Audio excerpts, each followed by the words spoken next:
चला चला जल्दी चलो, दौड़ गया, सत्संग का समय हो गया।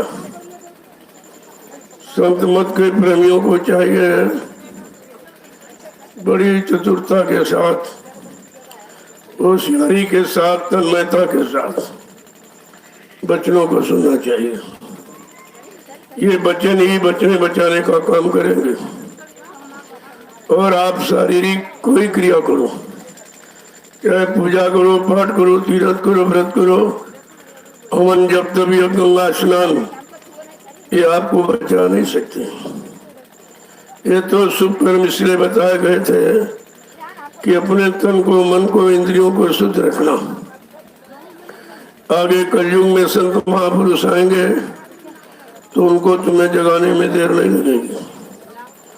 कितना प्रयत्न किया सतयुग, त्रेता और द्वापर, तीनों युगों में केवल कथा वार्ता थी, कुछ नहीं था, सत्संग नहीं था। क्योंकि सत्संग आए नहीं, जब संत नहीं आए तो सत्संग कौन सुनाएगा। जो सतलोक सचखंड से आया इस मृत्युलोक मंडल पर जीवात्माओं के कल्याण के लिए, वही आपको वचन सुनाएगा जिससे जीवात्मा काल माया के देश से निकलकर अपने घर पहुंचे। जब तक अपने सच्चे मंडल मुकाम में नहीं पहुंचेगी, सुख शांति नहीं मिलेगी। जैसे आप यहाँ आए हो, यहाँ 2-4-6 दिन के लिए हम कितनी फैसिलिटी अवेलेबल करें, कितनी सुविधाएं आपको दें, लेकिन 2-4 दिन के बाद यही हो कि हम अपने घर जाएंगे, हम अपने घर जाएंगे, घर जाएंगे, ये कहोगे। इससे मालूम देता है कि सच्ची सुख शांति घर में ही मिलती है। यदि भी घर तुम्हारा नहीं है, अज्ञानता बस भूल भ्रम में कह रहे हो ये ईट पत्थर का मकान हमारा है, हमारा है, ये तुम्हारा नहीं है। ये भी मकान तुम्हारा नहीं है। ये पंच भौतिक शरीर, ये जीवात्मा के रहने का मकान, और वो मकान इस शरीर को रखने का। और दोनों भाड़े पर मिला, दोनों आपको किराए पर मिले, दोनों किराए पर मिले हैं। भाड़े किराए पर के मकान में तुम्हारा क्या अधिकार? जब चाहेगा मकान मालिक निकाल के बाहर कर देगा। लेकिन ये जानकारी ही कहाँ है? जितने ज्ञानी ध्यानी और ऋषि मुनि योगी महर्षि अवतारी शक्तियाँ आई, सब इन्हीं मकानों में फंसी रही। कोई कह रहा चलो इस मकान को जंगल ले चलो और जिससे तपस्या करो और इंद्रिय भोगों से अलग रहो, तो कल क्या मिलेगा? कल राजपाट धन दौलत, भगवान नहीं मिलता। शरीर की कोई क्रिया जितनी यहाँ रखी गई है वो भगवान उससे नहीं मिलता है। भगवान पाने के योग्य बनाया जाता है कि जो आपने तन और मन, इंद्रियां भोगों में फंसा के गंदी की, अब ये गंदगी कैसे धुलेगी? यहाँ तो कोई धुल नहीं सकता, किसी के पास वो साधन ही नहीं कि तुम्हारे तन मन गंदे शरीर को कोई धो दे। और जब तक ये गंदगी नहीं हटेगी तुम्हारी जीवात्मा जग नहीं सकती। इसीलिए रामचरितमानस में गोस्वामी जी महाराज ने, क्योंकि वो संत थे, वो कथावाचक विद्वान नहीं थे, संत थे। सबनी संत कौन है? जो सदगति को प्राप्त हो चुका है, जो सतलोक सचखंड आता जाता है, वो जीवात्माओं को मृत्युलोक मंडल से निकाल कर सतलोक पहुंचा सकता। जब तक सतलोक नहीं पहुंचोगे तब तो आना जाना आपका बना है। जन्म मरण इससे छुटकारा आपको नहीं मिला है। यह सब सत्संग ही आपको कराएगा। कितने युगों से शुभ कर्मों में आपको फंसाया गया कि शुभ कर्म करते रहोगे तो तन मन इंद्रियां गंदी नहीं होंगी। जब कलयुग में संत आएंगे तो उनको तुम्हें निकालने में देर नहीं लगेगी, लेकिन आपने वो भी गंदी कर दी। क्योंकि ये शुभ कर्म ये भी बताने वाले कोई नहीं थे। ये बीच में सब स्वार्थी आ गए। उनको ये जो मालूम नहीं है कि शरीर, इंद्रियां और मन कैसे शुद्ध होता। अभी पूजा पाठ, तीर्थ व्रत, दान, हवन, तप, गंगा स्नान जब निस्वार्थ करो, कोई तुम्हारा स्वार्थ, कोई किसी तरह का मोह और ममता, मान और सम्मान, अधिकार की भावना ना हो, तब आप ये काम कर सकते। अब जब बेचारे जानकार मिले नहीं तो सब बेचारे फंस गए मन मुक्ता में। पूजा पाठ तो करते हो लेकिन शराब भी पीते हैं, मांस भी खाते हैं, अंडा भी खाते हैं, झूठ बोलते हैं, बेईमानी करते हैं, छल कपट करते हैं, धोखाधड़ी करते हैं, माँ बहन बेटी की पहचान खत्म हो गई तो तुम शुद्ध कहाँ से रहे? शुद्धता भी बिना महापुरुषों के आप जान ही नहीं सकते। सत्संग दोनों तरफ से आपको साफ करेगा, इधर भौतिक उधर आध्यात्मिक, इधर जिस्मानी उधर नूरानी, इधर बहिर्मुखी उधर अंतर्मुखी, दोनों तरफ ले जाएगा और दोनों तरफ का सच्चा ज्ञान कराएगा। इसलिए कहा ये तन मन की गंदगी कौन साफ करेगा? क्या पूजा पाठ से साफ हो जाएगी? कितनी पूजा पाठ आपने की, कितने मंदिर मस्जिद गिरजाघर गुरुद्वारे बने, लेकिन ये मंदिर साफ नहीं हुआ। इस मंदिर को किसी ने साफ किया ही नहीं, जबकि असली मंदिर यही है। इसी में परमात्मा की चेतन जीवात्मा बैठी हुई, ये मूर्ति है, ये मंदिर की ये मूर्ति है। अब उस मंदिर में आपने नकली लगा दिया, पत्थर पत्थर कोई कागज करने टाक दिया। ये बताओ जड़ काम करेगा कि चेतन करेगा? मुर्दा काम करेगा कि जिंदा काम करेगा? इतनी भी पहचान लोगों में नहीं रही और सभी इसी में फंस गए कि अज्ञानी क्या ध्यानी। तब कुदरत को ये फैसला लेना पड़ा कि कब तक ये जीव बेचारे फंसे रहेंगे, इनको फंसाया जाएगा, इनकी जीवात्मा कब जगेगी, कब घर पहुंचेगी। इसलिए कुदरत ने फैसला ले लिया, कहा इनमें ताले लगा दो। तो मंदिर में, मस्जिद में, गिरजाघर गुरुद्वारों में, धर्मस्थलों में ताले लग गए। अब आप ये सोचो, अगर देवी जी बैठी होती ताला लगाने देती, अगर देवता बैठा होता ताला लगाने देता, भगवान खुदा घाट और सच्चा गुरु गुरुद्वारे में बैठा होता तो ताला लगाने देता। ये सब पहचान करा दी कुदरत ने, और फिर भी आप में भी चेतना नहीं। इतना मतलब यानी आदती हैबिचुअली हो गया कि फंसे फंसे करते करते अब वो भी भूल गया कि अच्छा करने की बुरा करें। हम फंस रहे कि निकल रहे हैं, ये सब फंसा हो गया। प्रेमियों, इतनी गंदगी चढ़ गई है, उतारना उतरना बड़ा मुश्किल है। गोस्वामी जी महाराज ने रामचरितमानस में स्पष्ट कहा कि सत्संग जल जो कोई पावे, मैलाई सब कट कर जावे। जिस किसी को सत्संग रूपी सरता का जल मिल जाए, उसकी तो मैलाई खत्म हो जाएगी। बाकी ये गंदगी और चढ़ाते, पूजा का अहंकार, पूजा में भी अहंकार की हम बड़ी पूजा करते और उसमें खर्च किया उसका अहंकार। तो मतलब जो भी आप करते हो सब अहंकार में बदल गया, और जब आया अहंकार सब किया कर सब बेकार, आपने सब खत्म कर दिया। तो कहने का मतलब ये है, जब कलयुग में संत पधारे, उन्होंने सच्चा रास्ता खोल दिया कि देखो शरीर इंद्रियों वाला ये शरीर इंद्रियों तक सीमित है और आत्मा वाला आत्मा तक सीमित है। और शरीर इंद्रियों से जो भी आप इकट्ठा करोगे, जमीन है, दुकान है, मकान है, धन दौलत रुपए पैसे हैं, मान और अधिकार है, पति पत्नी बाल बच्चे, ये सब यही छूट जाएगा। ये तुम्हारा सब ये रखवा लिया जाएगा, क्योंकि हम आप जब माँ के गर्भ से पेट से बाहर आए तो नंगे ही आए थे, बिल्कुल नंगे, कुछ नहीं लेके आए। जब नंगे आए हो, कुछ लेके नहीं आए हो, तो यहाँ से तुम लेके से जाओगे, ये तुम्हारा नहीं है। जब किसी के देश में आए हो तो उसने तुम्हारी ये व्यवस्था की थी, रोटी कपड़ा मकान और पति बाल बच्चे, ये सब आपको दे दिया कि खेती करो, दुकान करो, दफ्तर करो, बिजनेस में मजदूरी करो और आए गए का अति सत्कार करो। तो इससे क्या होगा, तुम मानव बन जाओगे। जब मानवता होगी तब मानव, इंसानियत होगी तब इंसान। ये सही तो ये पुतला है, ये आँख का नाक हाथ मुँह है, ये तो बनावट है आदमी की, लेकिन इंसानियत मानवता जब आएगी तभी आप इंसान मानव माने जाएंगे। आज आप देखिए कि इंसानियत दिखाई देती, मानवता दिखाई देती, प्रेम प्यार मोहब्बत सेवा दया सदाचार परमात्मा की यादगार किसी में दिखाई देती है। किसी के मन मस्तिष्क में माँ बहन बेटी की बहू की परख पहचान है, सब खत्म होगा। जब इधर कुछ नहीं मिला तो उधर क्या मिलेगा? जब इधर पाक साफ निर्मल हो गए, इधर से उधर चलोगे तब अपने घर पहुंचोगे। यही चीज तो समझनी चाहिए थी।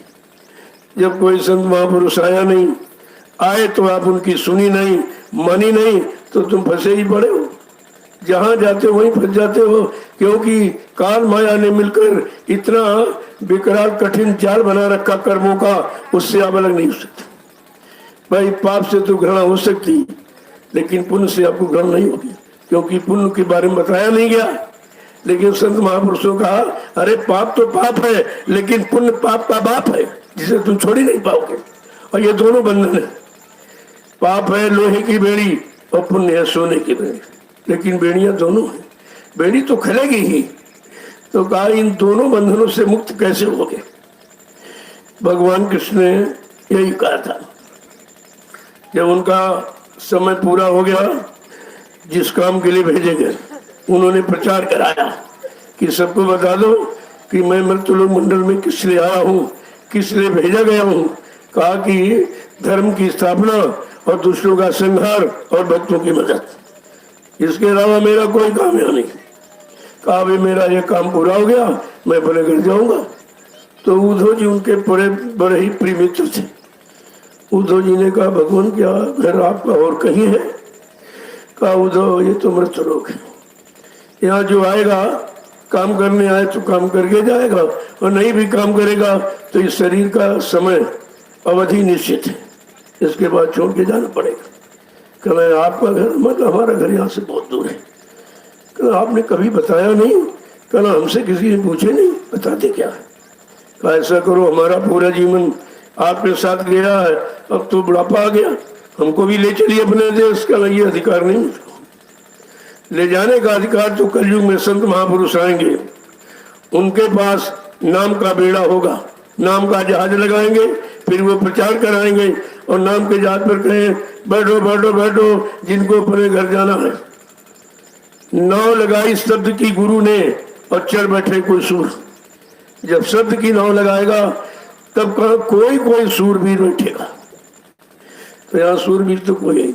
अब सूरवीर का मतलब नहीं इनको मार दो उनको मार दो काट दो, ये तो हत्या है, ये हिंसा है, ये सूरवीर नहीं है। सूरवीर कौन है? जिन्होंने मार मन डाला उन्हीं को सूरमा कहना। ये शैतान मन तुम्हारे अंदर बैठा है, यही सब कुछ काम अच्छा बुरा पाप पुण्य बुरा सब यही कराता है। कहा पहले तो इसको मारो जो तुम्हारे अंदर शत्रु बैठा, तुम्हारे घर में तुम्हारा शत्रु बैठा है और तुमने आज तक उसको समझ नहीं पाया। अब उसी के कहने जो सलाह देता जो प्रेरणा देता उसी वही तो आप कर रहे हो। तुम्हारा करना और तीन युगों से कर। अब वो भोगों की तरफ रहने वाला, भोगों के इंद्रिय घाटों पर रहने वाला, भोगों का रसपान करने वाला, वो तो इतना मस्त हो गया है, इतना फंस गया, इतना शराबखोर हो गया कि अब वो भूल गया मैं किधर से आया था, और फंस गया तो निकल नहीं पा रहा। निकलने की युक्ति है संत जिन्हें संत सदगुरु कहते हैं, वो निकालने के लिए गुरु भी निकालता। गुरु माने ज्ञान, गुरु माने ज्ञान कराने वाला, अच्छे बुरे पाप पुण्य की पहचान माने कराने वाला, माँ बहन बेटी की पहचान कराने वाला, रात पात धन दौलत मान सम्मान अधिकार दिलाने वाला और इतिहास बनाने वाला और तुम्हारी पूजा कराने वाला, इसको गुरु कहते हैं। और सतगुरु, सत माने ईश्वर, गुरु माने मिलाने वाला। जो ईश्वर ब्रह्म पार ब्रह्म महाकाल सतपुरुष से मिलाए, दर्शन दीदार कराए, ब्रह्मी उसको सतगुरु कहते हैं। कितने बड़ा कलयुग का जीव कितना बड़ा भाग्यशाली है कि भगवान राम को और कृष्ण को गुरु ही मिले थे और तुम्हें तो सतगुरु मिल गए, लेकिन पहचान नहीं थी। जब गुरु की पहचान नहीं तुम सतगुरु कैसे पहचानोगे। कहा बिन सत्संग विवेक न हुई, बिना संत महापुरुषों के बचने के यानी बचनों को यानी मन बुद्धि चित्त में सफाई नहीं हो सकती, बुद्धि में विकार रहेगा। तो कहने का मतलब ये है कि सत्संग ही आपको जगाएगा, सत्संग अच्छे बुरे की पाप पुण्य की पहचान कराएगा, सत्संग इधर से छुटकारा दिलाएगा और उधर की तरफ मुखातिर करेगा और घर पहुंचाएगा और मालिक से मिलाएगा। इसके अलावा कोई भी कर्म आप करो उससे तुम प्रभु प्राप्ति नहीं कर सकते, क्योंकि कितना बड़ी युक्ति आपको मिल गई।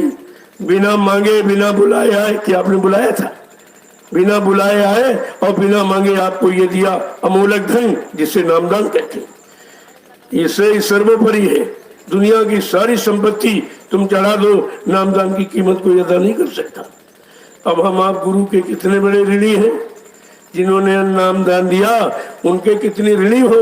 नामदान का कर्जा अभी अदा हो नहीं पाया और तब तक हमने भ्रामक प्रचार किया कि बाबा जी चले गए। तो नामदान का मतलब क्या है? जब नामदान दिया तो आपसे वादा किया, ऐसे नहीं कि बच्चा मैं अजर अमर देश से आया हूँ, जब तक इन जीवात्माओं को अजर अमर देश नहीं पहुंचाऊंगा मैं चैन से बैठने वाला नहीं हूँ। जब तक मेरा एक भी जीव यहाँ रहेगा मैं बराबर मौजूद रहूंगा। जब मेरे जगह सारे जीव चले जाएंगे मैं पीछे से जाऊंगा। फिर आप भूल कैसे गए? क्या तुम्हारी जीवात्मा जाग गई? क्या उस तरफ चलने लगी? क्या घर पहुंच गई? कि मालिक का मिलन हो गया? फिर आप कैसे कहते? ये काम फिर करेगा कौन? ये किसी ज्ञानी ध्यानी विज्ञानी की बस का नहीं है। जब ऋषि मुनि योगी महर्ष और तारी शक्तियां और ब्रह्मचारी ये नहीं पहुंच पाए तो कलयुग का गंदा जीव अपने आप कैसे पहुंचेगा? इसको तो कोई समृद्ध सहयोगी मिल जाए और सहयोग दे दे और सारा बल पौरुष अपना लगा के इसे खड़ा कर दे और इसके घर पहुंचा दे, तब ये संभव है कि तुम घर जा सकते हो। बहुत मुश्किल है। यहाँ तो घर की जानकारी नहीं किसी ने, इसी में सब से पड़े। इसी शरीर को सजाने में, खिलाने में, पिलाने में, मान और सम्मान अधिकार में लपेट रहे हो। ये गंदगी है। जब गंदगी लपेट दोगे तो ये गंदगी उतारेगा कौन? और तुम समझते हो बड़ा मान सम्मान मिल रहा है। ये मान सम्मान नहीं है, कर्जा लाद रहे हो। मान लाभ और मान क्यों जाए, पड़ेगा सब तुझे देना, ये भी कर्जा है। लाभ और मान क्यों चाहे, पड़ेगा सब तुझे देना। देखो कितनी बड़ी बात कह दी कि ये तुम्हारा लेन देन ही है। जब कृष्ण भगवान चलने लगे तो उद्धव को बहुत समझाया, कहा ऐसा करो आप हमको भी साथ में चलो आपके देश। नहीं, ये काम मैं नहीं करता, इसका हमें अधिकार थोड़ी दिया गया। हमें तो भेजा गया कि जाओ पहले समझाना, लालच देना, न माने तो मार काट के खलिहान कर देना। उन्होंने वही किया, किसी को माफ नहीं किया। माफी का अधिकार केवल सदगुरु को है, बाकी कर्मों के, पाप कर्मों की माफी का अधिकार इस सृष्टि में किसी को नहीं। भगवान राम ने भी अपने पिता को नहीं माफ किया। राजा दशरथ को धोखे से श्रवण कुमार की हत्या होगी, लेकिन भगवान ने माफ नहीं किया। बड़ा लोगों ने सिफारिश की कि भगवान आपके पिताजी है और धोखे में अपराध हो गया, ये माफ कर दो। कहते नहीं, मैंने कर्मों का विधान बनाया। कर्मों के विधान संविधान में कोई समझौता नहीं कर सकता। कर्म प्रधान विश्व रचि राखा, जो जस करी तो तस पर चाखा। कहा मैंने कर्मों के आधार पर विश्व की रचना की है। तुम जैसा कर्म करोगे मैं वैसा जजमेंट फल दे सकता हूँ, न खत्म कर सकता हूँ, न माफ कर सकता हूँ, न अदला बदली कर सकता हूँ। कितना सख्त विधान है यहाँ का, ये भी आप नहीं जानते कर्मों का विधान क्या है। जिनको भगवान कहते हो उन्होंने वो भी कर्म के विधान में बंधे रहे, निकल नहीं पाए। कहा कि काल नेम में तिनकर बहता, शुभ शुभ कर्म फलता था। मैं महाकाल के हुक्म से इस काल नगरी में आया हूँ और काल के नियमों में जो बंधे हो मेरे भाई है। लेकिन भाइयों, मैं तुम्हारे पाप कर्म को माफ नहीं कर सकता हूँ और न मैं अदला बदली की शुभ कर्मों से उसकी अदला बदली करूँ, ये भी नहीं। शुभ और अशुभ जो भी कर्म करोगे मैं दोनों का परिणाम दूंगा। शुभ का अलग है, अशुभ का अलग, पाप का अलग है, पुण्य का अलग है। तुमको नहीं हम पुण्य करेंगे और दान करेंगे तो हमारा आदर कर देना, नहीं, वो फल अलग ही इसका। जब दो कर्म है शुभ और अशुभ और दोनों कर्मों का फल भोग तुमको इसी मृत्यु लोक मंडल में करना पड़ेगा। इसीलिए कहा, अरे भाई जब पाप पुण्य जब दो नासे, क्या कहा भगवान कृष्ण ने उद्धव से कहा कि भाई मेरे घर तो आप ऐसे नहीं जा सकते। पाप पुण्य जब दो नासे, उद्धव वो हमारे पूर्वासी, जो पाप पुण्य दोनों को छोड़ देगा वो मेरे घर गोलोक पहुंचेगा। कृष्ण के घर पहुंचना चाहते हो तो पाप पुण्य छोड़िए। कहा तुम ना पाप छोड़ दो तो पुण्य नहीं छोड़ पाओगे, क्योंकि छुटकारा दिलाने वाला कोई होना चाहिए और पाप पुण्य की दोनों की परिभाषा बताए और दोनों का लाभ बताए और कैसे छुटकारा मिलेगा और कौन तुमको खड़ा करेगा इन दोनों कर्मों की गंदगी से अलग करके। ये सब सत्संग करेगा। बिना संत महापुरुषों के कुछ नहीं हो सकता। और आपने देखा तुम्हारे सामने तो प्रमाण है, कितने युगों से लोग पूजा कर रहे हैं, पाठ कर रहे हैं, तीर्थ कर रहे हैं, व्रत कर रहे हैं, हवन जप तप गंगा स्नान, लेकिन ये कोई बचा पाया? एक छोटी सी कुदरत का एक छोटा सा नमूना भेजा उसने और ये सब फेल हो गए। पूजा पूजा पाठ तीर्थ व्रत ये आपके सब फेल हो गए। कथा फथा वार्ता क्या है? ये पिछली कहानी दोहराते हो, क्या तुम्हारा कोई काम हो जाए इसके? लिखा है गुजरा हुआ जमाना आता नहीं दोबारा। जो वक्त समय घड़ी निकल जाती है वो दोबारा नहीं आती। जब वो समय आएगा नहीं, उस समय का इतिहास पढ़ना पढ़ाना ये आप क्या कर रहे हैं? ये घोर अज्ञानता है। तुम भी फंस गए हो। जब तुम उसे सुनाने में फंस रहे हो, अगला सुनने में फंसा, अब बात तो वही है, अलग काम। काई दोनों से आपको एक कलयुग है, इसमें कथा वार्ता नहीं काम करेगी। पिछली कहानियां दोहराओगे नहीं काम, पिछले इतिहास दोहराओगे नहीं काम, पिछली शक्तियां आई थी उनसे भी काम नहीं होगा। अभी कलयुग में 750 वर्ष में जब से संत आए, सर्वप्रथम कबीर साहब आए, अब वो काम करके चले गए। उनका फोटो रखो और उनका नाम लो, तुम्हारा काम हो जाएगा। तुम्हारा काम तो समय का बच्चे मुर्शिद, समय का गुरु, समय का आचार और समय का यानी जानकार मिलना चाहिए, तब तुम्हारा काम होगा। बहुत अच्छे थे लेकिन चले गए, अब उनसे तुम्हारा काम नहीं होगा। केवल उनसे श्रद्धा जगेगी कि भाई वो आए थे, उन्होंने कौन सा काम किया। जिन लोगों ने उनकी बात मानी, उनके अनुसार किया, उनको क्या मिला, तो हमको क्या करना चाहिए? अपना वर्तमान मजबूत करने के लिए भूत आपका काम करेगा। लेकिन किसने वर्तमान मजबूत किया? सब फंस गए बेचारे। निकलने की बात तो कोई करता ही नहीं। अरे कोई निकला हुआ तो निकाले तुम्हें, ये फंसे वाले तुम्हें निकालेंगे। और इतना फंस गए भोगों के दलदल में कि अब ये निकल नहीं सकते। जैसे दलदल में व्यक्ति फंस जाता है, जितनी ताकत लगाओ उतना नीचे जाओ, क्योंकि पैरों के नीचे तुम्हारा कोई ठोस आधार नहीं है। ठोस आधार नहीं है और नीचे जाओ। ठोस आधार क्या है? संत महापुरुषों की युक्ति। जब वो नहीं युक्ति नहीं मिलेगी तब तुम भक्ति नहीं करोगे, और भक्ति नहीं करोगे तो शक्ति नहीं करवाएगी, और शक्ति नहीं होगी तो मुक्ति नहीं होगी। ये सब अनिवार्य है, एक दूसरे के पूरक है। जब सत्संग सुनोगे और अपने जीवन में उतारोगे, सब समझ में आ जाएगा। कलयुग समयान युग जो नरकर विश्वास। कलयुग के समान कोई अच्छा युग जीवात्मा के कल्याण के लिए है ही नहीं। वैसे तो कहा कलयुग सबसे खराब है, लेकिन जीवात्मा को घर जाने के लिए सबसे अच्छा है, क्योंकि ये किसी युग में था नहीं। किसी युग में संत आए नहीं थे। जब संत नहीं आए तो जीवात्मा का अंत नहीं था, अपने घर नहीं पहुंचते थे। एक एक वचन को बड़ी सावधानी के साथ सुनना चाहिए। जय गुरुदेव, जय गुरुदेव, जय गुरुदेव नाम किसका, जय गुरुदेव नाम किसका, जय गुरुदेव नाम किसका, प्रभु का प्यारा नाम। आज प्रातःकालीन निमशारण की तपोभूमि पर आज प्रातःकालीन लघु सत्संग में सम्मिलित होने वाले समस्त सत्संगी प्रेमी जनों, जब भी ऐसा समय मिल जाए या ऐसी घड़ी ये पावन पवित्र आपको मिले, तो आपको सोचना चाहिए हमारे सबों पर हरि और गुरु की कृपा होगी। बिना परमात्मा की कृपा के संत महात्मा नहीं मिलते। बगैर संतों की दया के इन जीवात्मा का उद्धार कल्याण नहीं होता।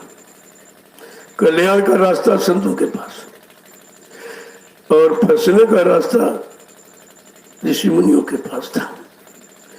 और जो अपने को विद्वान कहते वो भी यहाँ निकल कोई नहीं पाया।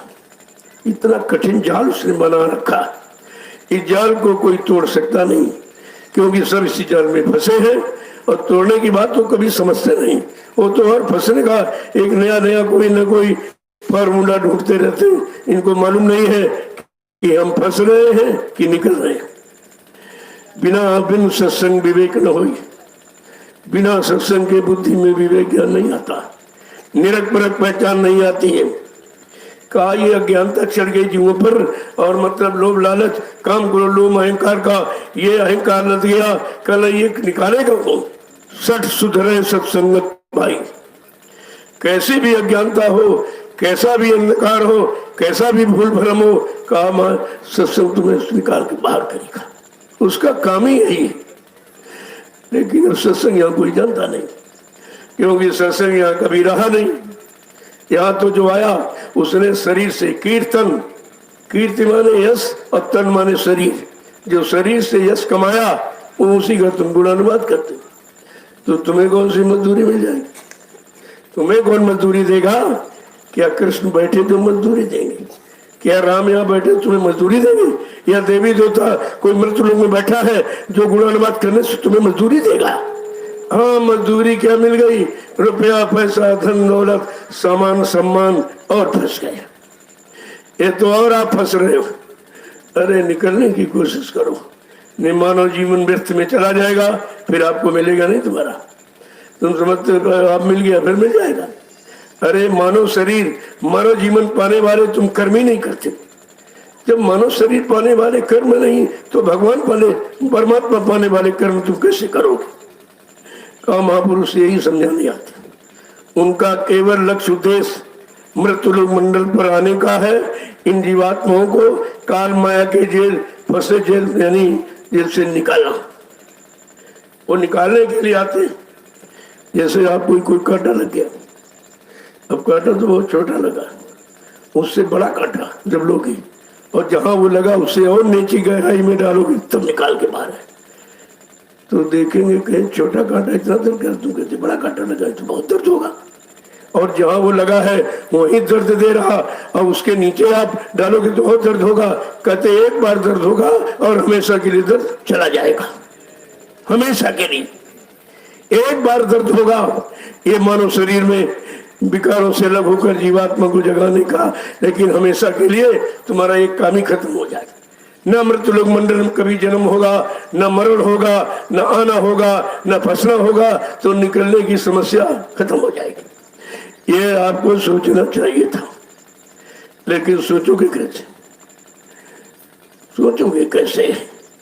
क्यों? भारत देश का कानून है कि राम की धार्मिक भूमि और कृष्ण की कर्म भूमि और संतों की योग भूमि का ये नियम है, जैसा करो आहार वैसे बने विचार, जैसा भोजन करोगे वैसे तुम्हारे विचार बने, जैसा खाओ अन्न मन वैसा बने तन मन, जैसा अन्न खाओगे वैसा शरीर बनेगा।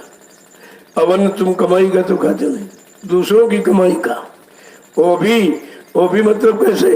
कभी भागवत पकड़ ली, कभी मतलब वेदों पकड़ लिया, कभी ये किताब कभी वो किताब, और सुनाने लगे, तो ये इनसे उगाई करना, इन शास्त्रों को अपने स्वार्थ का निजी माध्यम बनाना, ये सबसे बड़ा पाप है। क्योंकि शास्त्र तुम्हारे नहीं, तुमने नहीं लिखे, और तुम्हारे सुधार के लिए लिखे गए थे, यानी ज्ञानार्जन के लिए लिखे गए थे, लेकिन तुम सब धनोपार्जन में लगाए हो। धनोपार्जन में पैसा कैसे आएगा? सामान के, अरे परमात्मा में विश्वास नहीं। जब हमारा आपका पेट माँ के पेट में था तब कौन तुम खेती दुकान दफ्तर करते थे? तब कौन रोटी बना के कौन तुमको यानी खिलाता था? कहा वो मालिक वहां भी तुम्हारी चिंता रखता। 9 महीने आपकी फिक्र चिंता रखी, ये जो 9 महीने तुम्हारी चिंता रखी और बन के तैयार हुआ, आप क्या भूल जाएगा? जिसने बनाया क्या वो भूल जाएगा? और जब आप यहाँ आ गए तो आप भूल गए। भूल इसलिए गए कि ये भूल भुलैया का देश है। यहाँ जब ऋषि मुनि योगी महर्षि जिनको भगवान कहते हो, त्रेता के नाम द्वापर कृष्ण, वो भूल गए, वो भी इसी में आके फंस गए, वो नहीं निकल पाए, क्योंकि उनको संत महापुरुष नहीं मिले थे। इसीलिए महापुरुषों ने इशारा कहा कि ब्रह्मा जी ब्रह्मलोक में बैठकर सुख आनंद उठा रहे, लेकिन उनकी जीवात्मा जगी न घर पहुंची। भगवान विष्णु विश्वलोक में सुख आनंद उठा रहे, उनकी जीवात्मा जगी न घर पहुंची। भगवान शिव का तीसरा नेत्र तो खुल गया, लेकिन आगे मंडलों की जानकारी देने वाला कोई संत सदगुरु नहीं मिला, वो भी वहीं पर रह गए, आगे नहीं बढ़ पाए। भगवान राम साकेत लोक में सुख आनंद उठा रहे, उनकी जीवात्मा जगी न घर पहुंची। भगवान कृष्ण गोलोक का सुख आनंद उठा रहे, उनकी जीवात्मा जगी न घर पहुंची। और देवी देवता देवलोक का सुख आनंद उठा रहे, उनकी जीवात्मा जगी न घर पहुंची। क्यों? जीवात्मा को जगाने का अधिकार केवल संत सदगुरु को है, किसी को नहीं, और वो आपके मिले नहीं, तो आपका जीवन तो व्यर्थ में जा रहा, व्यर्थ में जा रहा। जब तक सद्गुरु नहीं मिलेगा और तब तक ईश्वर परमात्मा से कौन मिलाएगा। इसीलिए सबका काम, गुरु का काम अलग, संत का काम अलग और सदगुरु का काम अलग। लेकिन अब की बार भूमंडल पर परम संत आया हुआ है जिसके बारे में कोई इतिहास नहीं, तो तुम पढ़ोगे कहां से, जानकारी कहां से। इसलिए उस महापुरुष को अपनी जानकारी देनी पड़ी। 10 जुलाई 1952 से 2012 60 साल जानकारी दी। पूरे हिंदुस्तान में घूमकर हिंदुस्तान का कोई प्रांत, जिला, तहसील, ब्लॉक, शहर, कस्बा, गली, गांव कूचा छोड़ा नहीं जहां पर अपने आने की जानकारी, जगह नाम की जानकारी, नदी हो, ऐसा तो कोई जगह बची नहीं। और फिर भी आप भूल गए, फिर भी किसी के समझ में कुछ नहीं आया। क्यों? तुम, ये सत्संग कानों का विषय नहीं है, कथा वार्ता कानों का विषय है, लेकिन सत्संग मन का विषय है। जब तक मन सत्संग बच्चों को नहीं पकड़ेगा उसमें कोई सुधार नहीं हो सकता। ये सब आपको जानकारी रखनी चाहिए थी। कितना सत्संग आपको मिला है उतनी बुराइयां तुम्हारे में नहीं है। अगर तुम दैनिक डायरी बना लेते और जितने पाप बुरे कर्म तुम्हारे में वो सब लिख लेते और सत्संग में आना शुरू करते कि अब सत्संग में एक बुराई छोड़ूंगा, एक अच्छाई पकड़ूंगा। इतने सत्संग आपको मिले हैं, इतने बुराइयां तुम्हारे में नहीं। लेकिन तुमने ये काम ना छोड़ा ना कुछ पकड़ा, आते रहे जाते रहे, आते रहे जाते। अरे आना जाना कब बंद करोगे? ये तो बहुत मुद्दों से पैदा हुए फिर मर गए, पैदा हुए फिर मर गए, इसके अलावा तो कुछ आपने किया नहीं। इसी में फंसे रहे सारे जीव। अरे भाई अच्छे करोगे तो राजा घर पर जाओ, बुरे करो गरीब पर पैदा, लेकिन रहे तो नहीं, उसी मृत्यु लोक में रहे और उसी शरीर में रहे। काम कहाँ होगा आपको? कार्य आपने कहाँ किया?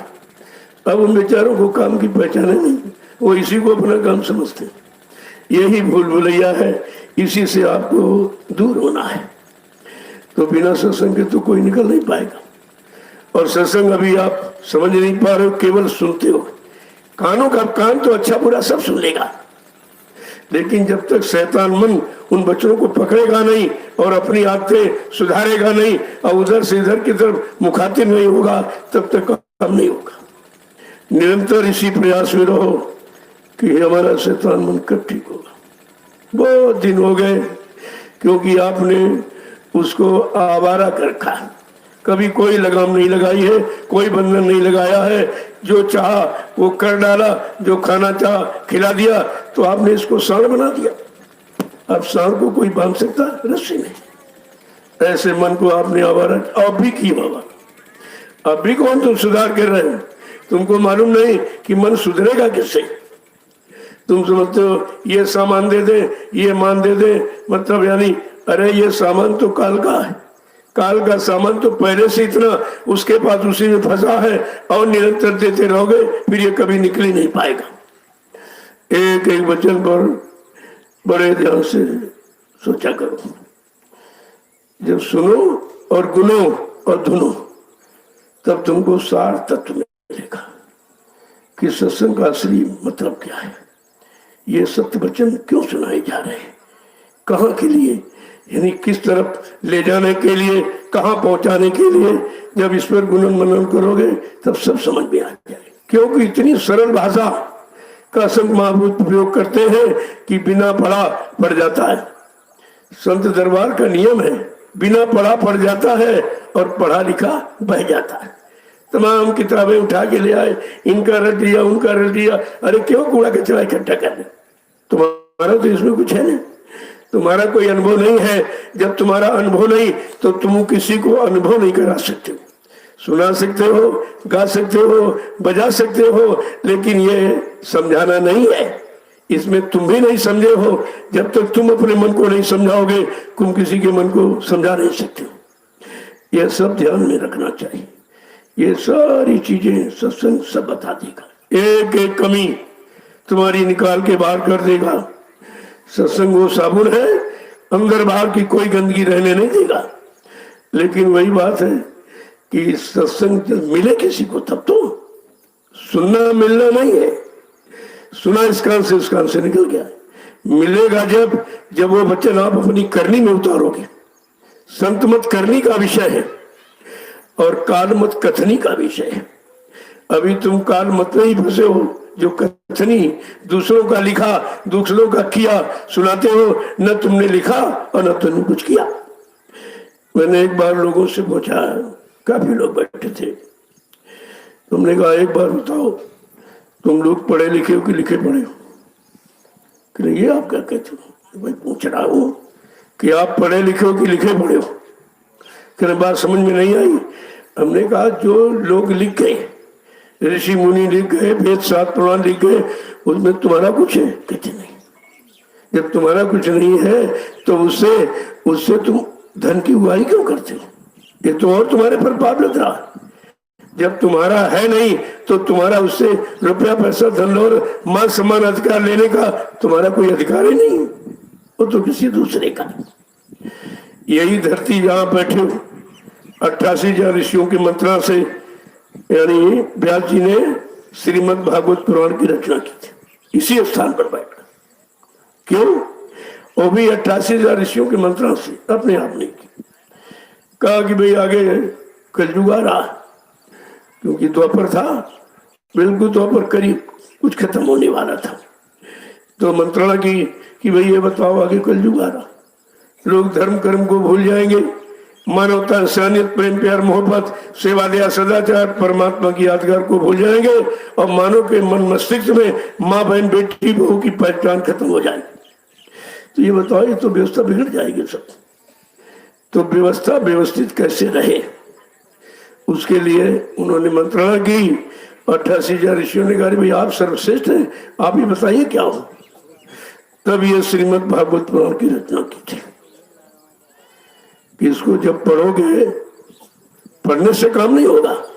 पढ़ा इसलिए जाता है कि हमें जानकारी नहीं, हम करना चाहते तो करने के लिए पढ़ा जाता, और करने के लिए सुनाया जाता, और करने के लिए सुना जाता, और करने में कोई नहीं, न सुनाने वाला करता न सुनने वाले करते। तो इस करने का लाभ है।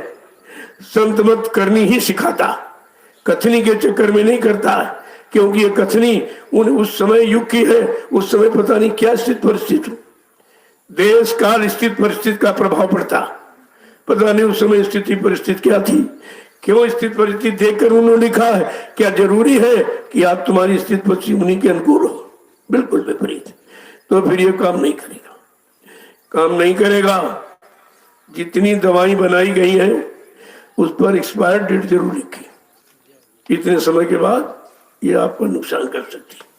देखो, फायदा है और नुकसान दोनों बता रहे, लेकिन समय से, समय दोनों में महान है। समय के अलावा यहां कुछ है ही नहीं। इसीलिए महापुरुषों ने कहा टाइम इज मनी, समय ही धन है, कि समय ही तब धन है, और समय की जानकारी आपको है नहीं तो वो धन माने लाभ कैसे मिलेगा आपको? और जानकारी आपको कुछ नहीं, किसी तरह की नहीं जानकारी। जब ब्रह्मा जी ने वेद लिखे, और तो किसी ने लिखे नहीं, वेद लिखने वाला कह रहा है कि जब मैं साधना में बैठा तो हमको आवाज सुनाई दी, तो मैंने सुन के लिखा, देख के नहीं, मेरा भी देखा नहीं। और ये बांटने वाले कहते हम सब जानते हैं, जिनका कुछ नहीं, न सुना है न देखा है और न किया है, केवल रट लिया, उसी कहते हम सब जान गए। अरे तुम जान जाते, तुम फंसते इसमें। अगर तुमको ये होता, ये कागज की नाव कभी पार नहीं करेगी, डूब जाएगी, और सब कागज की नाव ही पर बैठे। कहते हैं बहुत बड़े विद्वान। तो मैंने पूछा भाई आप मतलब यानी लिखे पढ़े हो कि पढ़े लिखे? क्या समझ में नहीं आया। तुमने कुछ पढ़ के लिखा है? तुम्हारा कोई अनुभव एक्सपीरियंस है? कहते नहीं। फिर हम तुम्हारे इसमें है क्या? फिर क्यों अहंकार करते झूठा? अब तुमको पढ़ने का अहंकार, रटने का अहंकार, सुनाने का अहंकार, तो अहंकार के सिवा तुमने किया ही कहा। और जब आया अहंकार, किया कर रहा है सब बेकार, सब तुमने खत्म ही कर दिया। कहते बिना सत्संग के तो कुछ भी नहीं सकता। और सत्संग अभी कलयुग में 4 वेद 6 7 18 पुराणों में भी संत नाम नहीं है, और सतयुग त्रेता द्वापर में भी संत नाम संत आए नहीं थे। ये तो अभी कलयुग में भी 5,500 वर्ष निकल गए, अभी लगभग 750 वर्ष पूरे हुए जब से कबीर साहब आए। उन्हीं से संत मत चला, सच्चा मत, सच्चा रास्ता जीवात्माओं को घर जाने का और मन को सुधरने का, ये दोनों रास्ते सत्संग में है और कहीं नहीं मिलेंगे आप। और सत्संग आप जानते ही नहीं, न सुनते हो, न समझते हो, न मानते हो, न करते हो, न कुछ मिलता है। संत मत करनी सिखाता, करनी करो मार मन डालो, इंद्री भोग विसारो, इतना काम करो तुम अपनी, फिर आगे की सतगुरु जानेंगे। वहां से सतगुरु तुम्हारी मदद करेगा। और शरीर इंद्रियों को तुमने गंदा किया है, इसे सत्संग से साफ करो, सत्संग से, सेवा से, भजन से। ये तीन रास्ते हैं सफाई के। सत्संग करो, सेवा करो और भजन करो। देखो ये सेवा जो आप कर रहे हैं हिंदुस्तान में कोई नहीं जानता और न कोई करा रहा। किसी को परमार्थी सेवा का पता ही नहीं है कि परमार्थी सेवा क्या होती। क्योंकि यहाँ तो स्वार्थ सेवा, परिवार की सेवा, बच्चों की सेवा, समाज की सेवा, देश की सेवा, शरीर की सेवा, क्या इसके अलावा कभी मन और जीवात्मा की सेवा के बारे में सोचा? और ये दोनों महान है अंदर बैठे, तुम्हारे शरीर में बैठे। जो शरीर में तुम्हारे बैठा अभी तक उसी की जानकारी नहीं कर पाए हो, तो ये किताबें क्या तुम्हारे मन को जगा देंगी? क्या किताबें महात्मा बना देंगी? क्या किताब पढ़ने से कोई परमात्मा प्राप्ति कर लेगा? इतना तो ख्याल और ध्यान आपको रखना ही चाहिए। लेकिन रखोगे कैसे जब कोई रास्ता ही नहीं मिला और उस रास्ते पर आप चले नहीं, तो कैसे मिलेगा? तो भगवान कृष्ण ने भी यही कहा था, उद्धव जाओ बद्रिका आश्रम तब करो। जब कभी सूत्रनिष्ठ ब्रह्मनिष्ठ कोई संत महापुरुष आएंगे और नाम की युक्ति देंगे, उस नाम की युक्ति से तुम मेरे घर आ सकते हो, ऐसे नहीं। तो भगवान कृष्ण का दर्शन बगैर नाम कृष्ण नहीं मिले। अपने अपने लोग भी आज भी सब बैठे, लेकिन उस लोग की साधना नहीं तुम्हारे पास। अब यहाँ जैसे मूर्ति बना ली, कागज कैलेंडर टांग लिया और तुम भी अंधे हो और जो देख रहा हो भी अंधा। न तुमको दिखाई दे रहा अरे ये पत्थर है, भगवान नहीं है। अगर कोई कहे दे तुम्हारा पिता पत्थर है तो तुम गाली मानोगे, और तुम भगवान को रोज गाली दे रहे, रोज गाली दे रहे हो, रोज अपमान कर रहे हो। तो अब समझ में तुम्हारी अभी नहीं आ हम ये कर क्या रहे। जब तुमको नहीं समझ आ रहा तुम दूसरों को कैसे समझा सकते हो? पहले अपने शैतान मन को समझाओ। अगर तुम्हारा मन मान गया तो तुम सबको मना लोगे, क्योंकि जो मन तुम्हारे में वही मन सब में, और जो मन का बिगाड़ तुम्हारे में वही उनमें है। तो बिगड़ा हुआ बिगड़े को कैसे संभालेगा? वो तो सुधरा हुआ संभालेगा। कोई सुधर गया है महापुरुषों की दया से, वो तो सुधार सकता, और बिना उनकी दया के यहाँ कुछ हो नहीं सकता। तुमने काल भगवान की पूजा की, अभी कर तो काल देश में रह रहे हो। अरे भाई जिसकी पूजा माने सेवा करोगे वो खुश हो जाएगा, और जहां का है वहीं तुम्हें पहुंचा देगा। इसीलिए ये जितने नाम यहाँ है सब अपने अपने लोग से। जब सतयुग था बिगाड़ हुआ, धर्म का इधर हैरास होने लगा, तो भगवान ने अवतार ले लिया। किस लिए? दुष्टों के संहार के लिए अवतार लिया नरसिंह का। जब नरसिंह अवतार हुआ तब लोगों को पता चला कि भगवान की भक्ति में, नाम की भक्ति में कितनी शक्ति। क्योंकि प्रहलाद के गुरु ने कहा बच्चा यही युग का नाम का भगवान का नाम हरि नाम, सतयुग में हरि नाम था। कहा हरि नाम इनका सुमरन करो और तुम्हारे सब काम पूरे हो जाए। प्रहलाद ने गुरु की बात मानकर हरि नाम का सुमरन करने लगा। धीरे धीरे धीरे जब उससे लाभ मिलने लगा, उसने सोचा हो न हो ये लाभ अपने पिताजी को भी बता दी। और राक्षस था, वो हरि नाम से विरोध करता था, लेकिन फिर भी उन्होंने कहा चलो एक बार पिताजी को जानकारी दें। कहा पिताजी ये हरि नाम यही सच्चा है, ये युग का और समय का सच्चा नाम भगवान का, आप इस नाम को लो तुम्हारा कल्याण हो जाए। वो एकदम क्रोध में आ गया।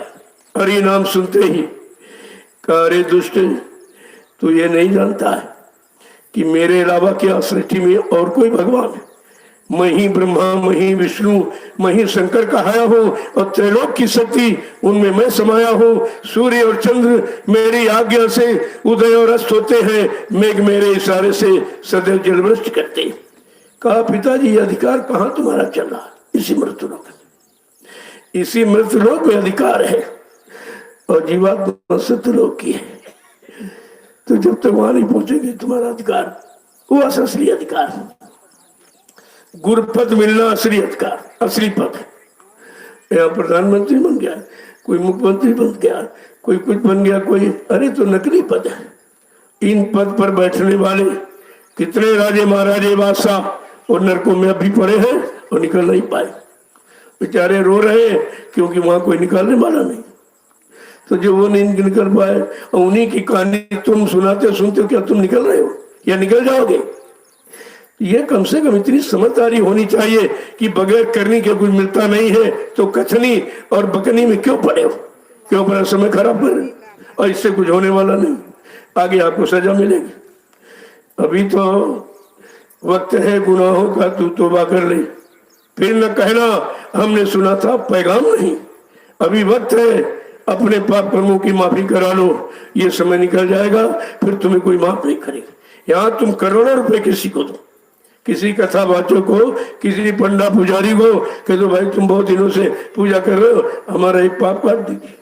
वो कहे नहीं भाई ये काम बस का, ये काम नहीं बस का, तो कौन सा बस का?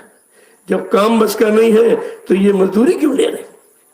चढ़ावा, ये भी अर्थ नहीं सोच किसका चढ़ावा? जिसने जीवात्मा को चढ़ा दिया, घर पहुंचा दिया, उनका चढ़ावा होता तो कुछ नहीं। कितना तुम कर्जा लादे हो, अब भी लाद रहे हो। कितने जन्म लग जाएंगे, बैल घोड़ा खच्चर बनोगे, गधा बनोगे, ये कर्जा उतारना पड़ेगा, क्योंकि यहाँ क्या नियम है, काया से जो कारज होई और बिन भोगे बचे नहीं कोई। शरीर इंद्रियों से जो भी अच्छा बुरा, स्वार्थ लोभ लालच जो भी करोगे, उसका फल भोग मृत्युलोक मंडल में है। और ऐसे समझ, तभी कहा कि अंधा गुरु और बहरा चेला, ओए नरक में टेढ़ी ठेला। गोस्वामी महाराज ने कहा गुरु अंधा है, जिसकी जीवात्मा की आंख नहीं खुली तो शिष्य को क्या दिखाएगा, और कान नहीं खुला, ब्रह्माणी आकाशवाणी ईश्वरवाणी अनहित वाणी जब मनुष्य मंदिर में आ रही 24 घंटे, इसको सुना नहीं तो तुम्हें कैसे सुनाएगा? केवल लिखा बता देगा, लेकिन तुमको वहां पकड़ कर खड़ा करके सुना नहीं सकता। और तुम्हें चाहिए सुना, जब सुनोगे तभी तो समझ में आएगा, देखोगे तभी समझ में आएगा। तो यहाँ पर नकली मूर्ति बना दो, एक पुरुष का रूप एक स्त्री का। अगर स्त्री पुरुष भगवान है, देवता है, तो यहाँ तो सब स्त्री पुरुष, यही सब देवता ये भगवान हो जाएंगे। पहले जानकारी करो, यानी जब देवी देवता दो देवलोक में बैठे और देवलोक इस मृत्युलोक के ऊपर है, जब ये है आत्मा का घाट, ये मन का घाट। मन दुआ मांगता रहता है, दुआओं की इच्छा कामना ख्वाहिश तमन्नाएं करता रहता है, और जीवात्मा घाट पर बैठी है, वो परमात्मा की याद करती, परमात्मा का अंश जीवात्मा, वो परमात्मा का ख्याल करेगी। और मन भोगों में फंसा है, भोगों का ख्याल करेगा और निरंतर भोगों की तरफ तुमको घसीट के ले जाएगा। फिर कितने युग निकल जाएंगे, तुम निकल नहीं पाओगे उससे। पहले समझो यह है क्या, ये संत मत है क्या? सच्चा मत माने रास्ता विचार, इसको संत मत कहते। और काल मत, काल माने मौत, मृत्यु, मृत्यु के हवाले हम क्या क्या करके होते रहेंगे, तो सब बता दिया। जितना शरीर इंद्रियों से करोगे, चाहे शुभ करो चाहे यानी मतलब अशुभ करो, चाहे पाप करो चाहे पुण्य करो, ये सब काल नगरी में बार बार तुमको जन्म लेकर पूरा करना पड़ेगा। अब जैसे आपने कर्म की तो पशुओं की योनि में, पक्षियों की योनि में, कीड़े मकोड़ों की योनि में, और जंगली जानवरों की योनि में, और मतलब यानी बहुत बुरा पाप कर्म किया तो नाली में जो बदबूदार कीड़े जहां बैठा नहीं जाता, उसमें तुम्हारी जीवात्मा को भेज दिया जाएगा कि देख पाप कर्मों का कितना बुरा परिणाम है। अगर ये सब परिणाम मालूम हो जाए तब भी कुछ यानी मतलब सुझाव, जब डर भय पैदा कर दिया जाता है तब वो उधर से मुड़ने लगता। लेकिन ये भी तुम नहीं कर रहे, तुम तो सब वही पुरानी कथाएं, ये था वो था वो था, राजा थे रानी थे। अरे थे कि नहीं थे, या थे तो हमारा उनसे मतलब क्या है? तुम तो राजा बन नहीं जाओगे, तुम तो रानी बन नहीं जाओगे। तो ये सब मतलब बेमतलब की कहानियां सुनाया करते और सुनते रहते, इन्हें कुछ पता ही नहीं है कि हमें कर क्या रहे हैं, हम क्या कर रहे हैं। दूसरों के किए को सुना रहे, तो तुम क्या कर रहे हैं? तुमने तो कुछ किया नहीं।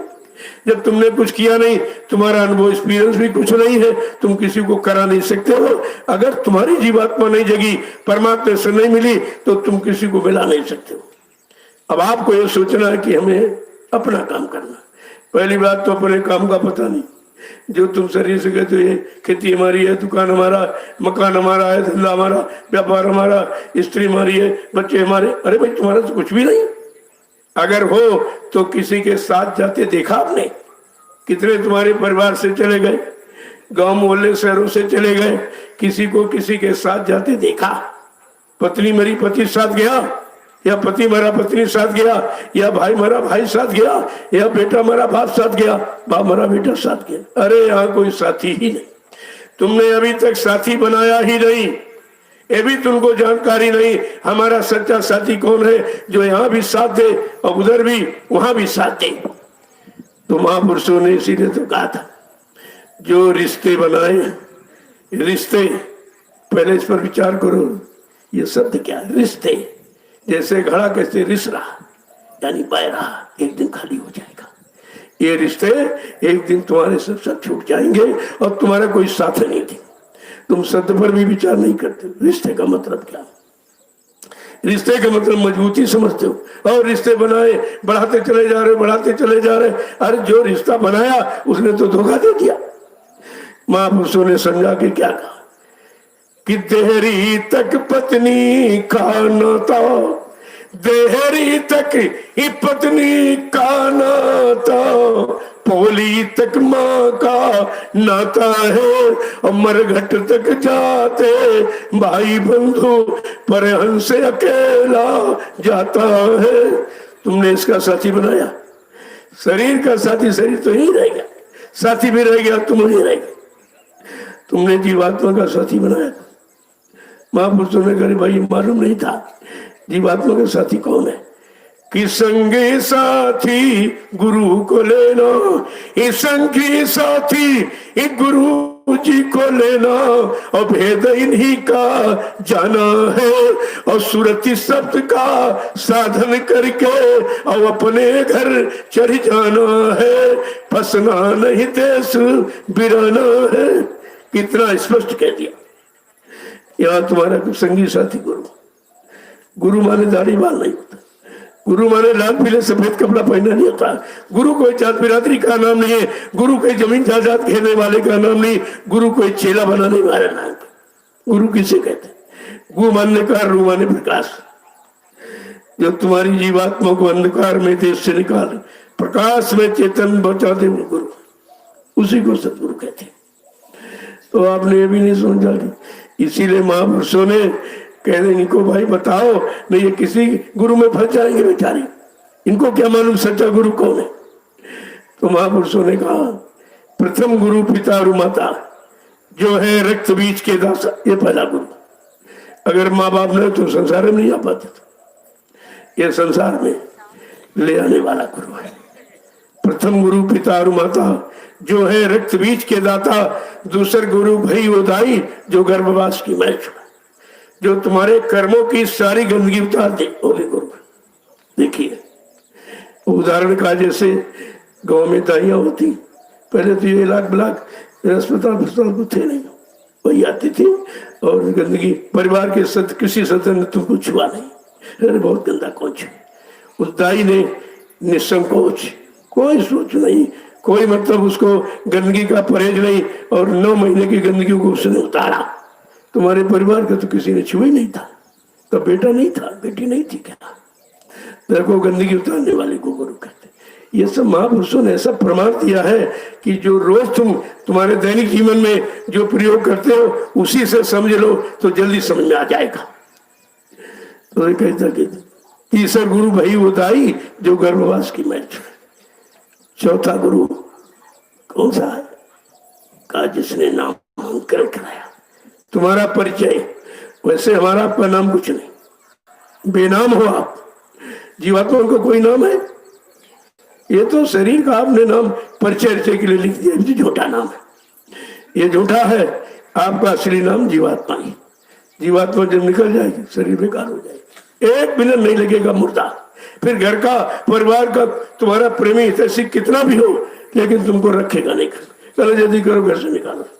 अब इतनी नफरत हो गई। अभी तक बड़ा प्यार था और बड़ा लगाव था और बड़ा रिश्ता था, मोह ममता थी, लेकिन 1 मिनट में खत्म। जैसे जीवात्मा निकली शरीर से मोह ममता समाप्त। और ये होना है एक दिन, इससे तो आप बचोगे नहीं। जब ये होना है वो भी होना सब, तुम्हारा कोई नहीं निकलेगा। सब मरघट तक आंसू गिरा के वापिस लौट जाएंगे, तुम्हारे साथ कोई नहीं जाएंगे। अगर इतना ही समझ लो तब भी निकलने की कोशिश करो। चलो सब अपने, अरे ठीक है, कोई कर्जा है, लेन देन, बेटा और बेटी का, पति और पत्नी का, माँ बाप का, आ गया अचानक कोई नाता रिश्ता बन गया, ये सब लेन देन जगत व्यवहार कि जिनका जिनका लिया दिया नहीं तो ऐसी स्थिति परिस्थिति बना दी जाएगी और तुम वो लेन देन अपना कर लेगा। बगैर कर्जा लिए तुमको यहाँ जाने से नहीं देगा, कोई स्थिति बनाई पड़। जैसे अगर हम आपसे कहें कि फला प्रांत में फला घर में आपका कर्जा, तो आप मानोगे नहीं कि क्या कह रहेंगे, हमारा कर्जा वहां का हो सकता। और खुदा ना खास्ता उसी घर में तुम्हारी बेटी का विवाह हो गया तो पैर छुके कर्जा दोगे, पैर छुके। यह है कर्म कर्जा निपटाने का तरीका काल भगवान के पास, वो यहीं पर सब उतरा देगा। दिए जाओ दिए जाओ। तभी तो कहा धर्मराज दरबार में सबका झारा ले। जब यहाँ से चलेगी जीवात्मा तो धर्मराज का दरबार आगे फट से कहेगा, अरे भाई कोई कर्जा तो नहीं रह गया। जिस खोल में तुम गई थी, मनुष्य के खोल में, पशुओं की खोल में, पक्षियों के शरीर में, तुम तमाम शरीरों में गई हो, कोई कर्जा तो बाकी नहीं। जब कहा कि देखेगा वो, लेकिन अगर संत सदगुरु मिल गया है, उनको तो मालूम है पहले यहाँ कर्जा तुम्हारा सब उतार देंगे। कोई स्थित परिस्थिति, कोई व्यवस्था, कोई लीला, कोई खेल, कोई करिश्मा करना पड़े, लेकिन तुम्हारा कर्म कर्जा उतरा दिया जाएगा। अब यहाँ मिट्टी डाले तुम्हें क्या मालूम, और किस लिए डाले भी नहीं मालूम, क्यों डाले के दे भी नहीं। कल भाई आदेश हुआ, देखो आदेश सर्वोपरि होता, और ऐसे तुम्हारा कोई स्वार्थ नहीं है कि नहीं नहीं मिट्टी डालेंगे हमारा हो जाएगा, अपना मकान बनाए हमारा हो जाएगा, यहाँ हम रहने कभी जाएंगे नहीं, किसी को रहने दें, ये कामयाबी। इसको कहते हैं परम परमार्थ, परम पावन पवित्र अर्थ। अर्थ जब जान जाओगे तब ये काल माया के सामान को ऐसे फेंक दोगे जैसे तुम्हारा ही नहीं। अभी तो आप कह रहे हो नहीं मकान हमारा, दुकान हमारी है, ये हमारा वो हमारा, लेकिन तुम्हारा निकलेगा कोई नहीं। कब जब यहाँ से चलोगे तब कहोगे बड़ी भूल हो गई, सारा समय व्यर्थ में चला गया। हम समझते थे बेटा हमारा, बेटी हमारी, पत्नी हमारी, पति हमारा, भाई हमारा, ये सब हमारे, लेकिन हम चले तो कोई हमारा नहीं निकला। जब पैदा हुए तब वो रोया जो पैदा होके आया। किस लिए रोया कि हम कहाँ जाल में फंसने जा रहे, इसलिए रोता है बच्चा। और जब यहाँ से चला तो तुम रोए कि जा रहा, हमारा काम कौन करेगा, अब कमा के कौन ले आएगा, कमा कौन खिलाएगा, हमारी आवश्यकताओं की पूर्ति करेगा। रोना तो इस बात का है, इस बात का रोना है। एक बुढ़ा बुढ़िया एक गांव में रहते थे, उनके एक ही बेटा था। तो जब उम्र कुछ ज्यादा हो गई तो सोचा कि चलो देना है तो बेटी को सब दे दे, क्या रखे उसको। तो बुढ़े ने थोड़ा होशियारी किया, 1 लाख रुपए में कुछ तो बच्चे को दे दिया, कुछ बुढ़िया के नाम कर दिया कि पता नहीं इसको कोई रोटी दे देना चाहिए। और जब बुढ़ा कमजोर ज्यादा था, मर गया, और बुढ़िया बेचारी रह गई।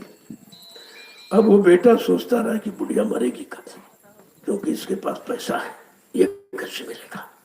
अब माँ का रिश्ता, श्रद्धा, सेवा भाव खत्म। जहां स्वार्थ जाग जाता है वहां व्यक्ति अंधा हो जाता, पाप पुण्य अच्छा बुरा अपना पर कुछ नहीं दिखाई देता। अब निरंतर इसी चक्कर में बुढ़िया कब मरेगी, बुढ़िया कब मरेगी। अब व्रत तो थी, तो एक दिन बुखार आ गया, बुखार कुछ ज्यादा ही आ गया तो बेहोश। उसने सोचा यही अच्छा मौका है, तो फट से उसने तिकती ले आया, कफन, और बांध करके शुरू कर दिया कि हम इसको जला देंगे। तो लोगों ने सोचा भाई हो सकता मर गई हो, बीमार तो काफी दिनों से, व्रत भी है, तो लोगों ने कोई शंका नहीं की। जब लेके चलने लगा तो रास्ते में बुढ़िया को होश आ गया। तब वो कहता तो जा रहा, राम नाम सत्य है, सत्य बोलो मुक्त है, राम नाम सत्य है, सत्य बोलो मुक्त है। और जब बुढ़िया कुछ कराने लगी, कहा बुढ़िया बोले वो भी सत्य है और राम नाम सत्य है, सत्य बोलो मुक्त, ये कहने लगा। और ले गया और जिंदा ही जला दिया। जिंदा किस लिए? पैसे के लिए। ये माया किन की भई जामे जग बौराना हो। संतों ने रिजल्ट आउट किया कि ये माया, ये तो लक्ष्मी विष्णु जी की पति है, यानी पत्नी तुम्हारी कैसे बन जाएगी?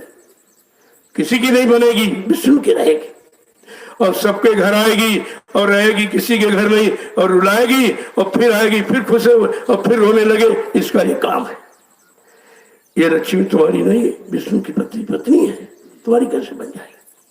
और ये भी तुम्हारे होश में अभी तक तुमको नहीं। हम ये कर क्या रहे, हम ये क्या कर रहे हैं, इस करने का फल क्या है, लाभ क्या है, ये भी तो जानकारी आपको नहीं है।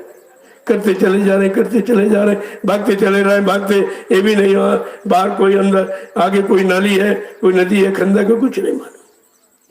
तो असली बात ये कि मानव शरीर का अर्थ क्या है, परमात्मा ने शरीर क्यों आपको दिया। उसके बाद बहुत से शरीर है, 4 खान 84 लाख। किसी शरीर में आपकी जीवात्मा को भेज देता, ये मनुष्य मंदिर में क्यों भेजा है? अब की बार आपको क्यों मिला है? जीवात्मा मन के साथ लगी रही। यद्यपि जीवात्मा का यहाँ कोई भोजन नहीं है, कोई सामान नहीं लेती, लेकिन जब सतलोक मंडल से उतारी गई थी तो बीच में त्रिपुरी धाम है जहाँ मन का स्थान है।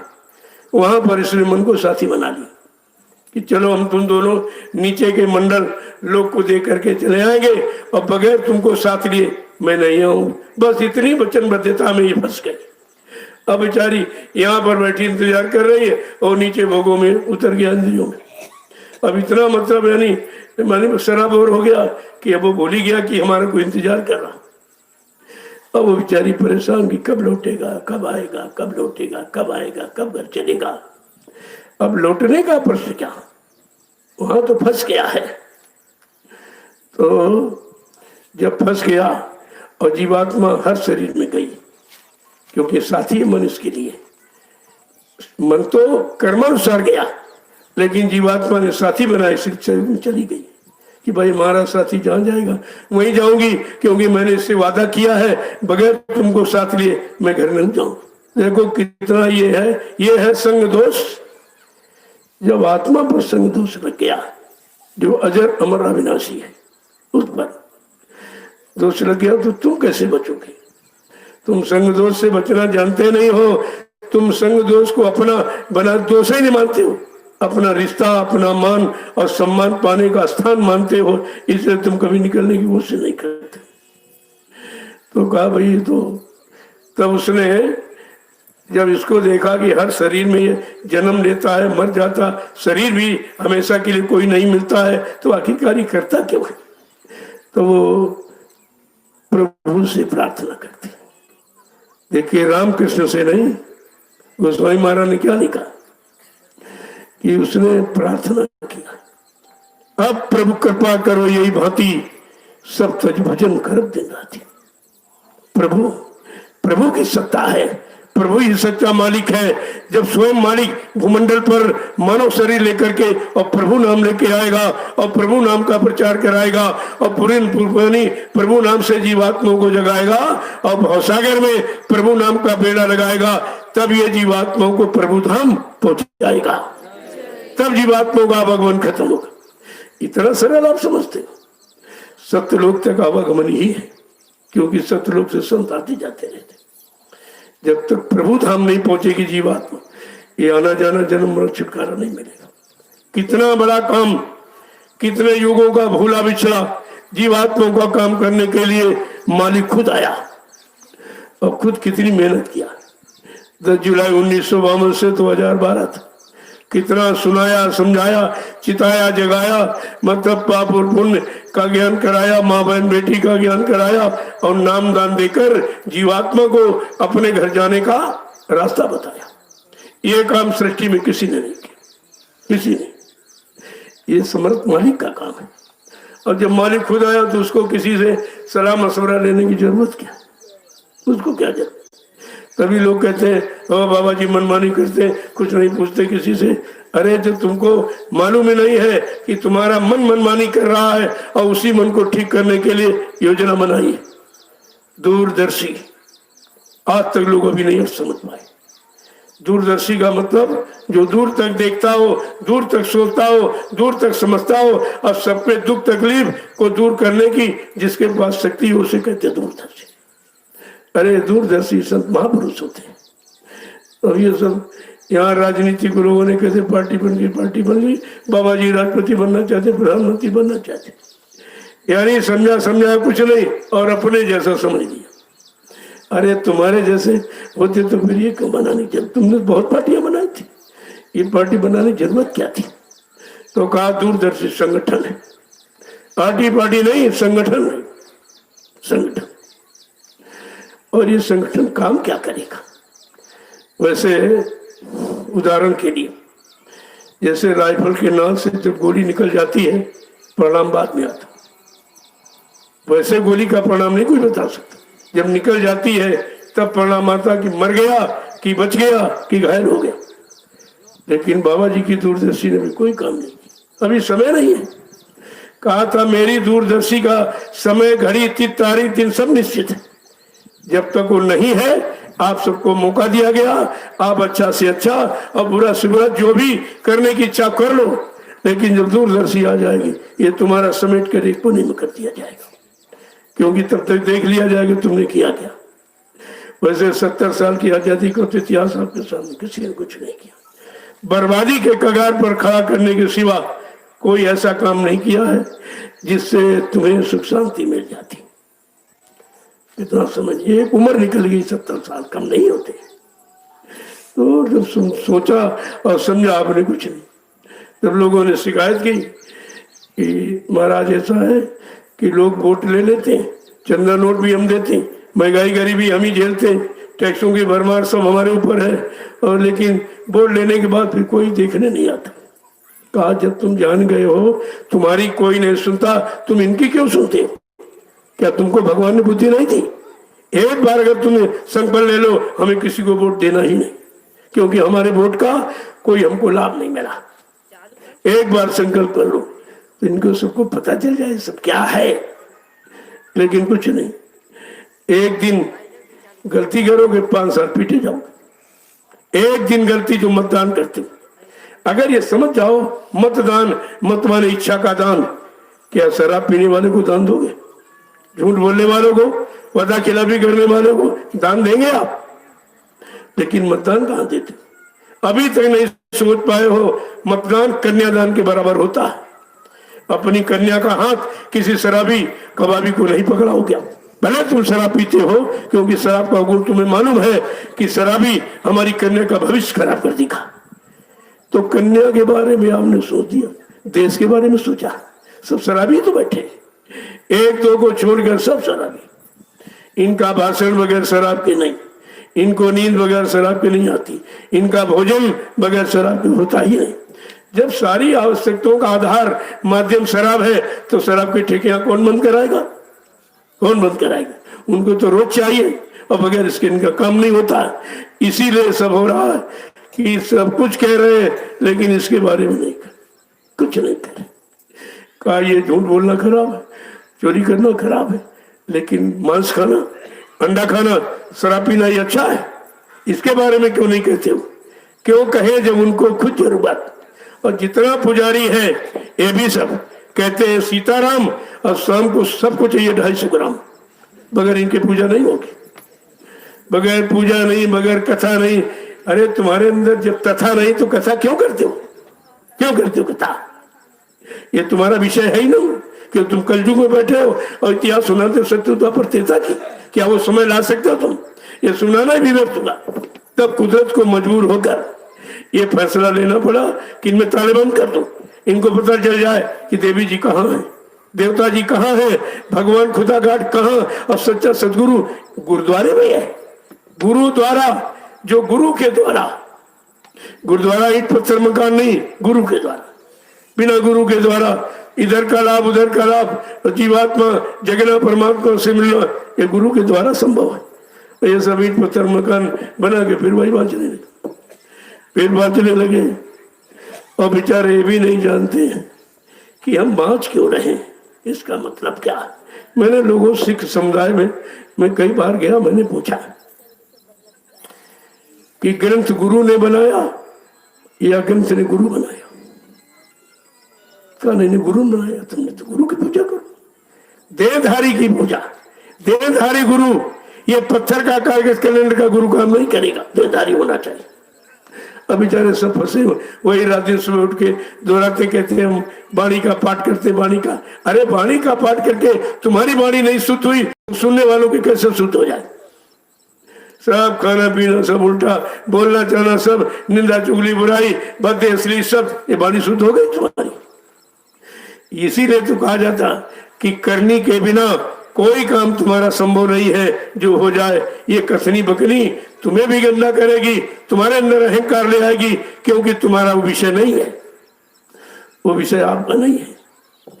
आपको तो कलयुग का चाहिए, कलयुग का नाम, क्योंकि हर युग का इतिहास बता रहा है कि हर युग में नया पुरुष नए नाम को लेके आया। सतयुग में हरि नाम, त्रेता में राम नाम, द्वापर में कृष्ण नाम, ये तो आपको पता है। तो कलयुग में भी कोई नाम होना चाहिए।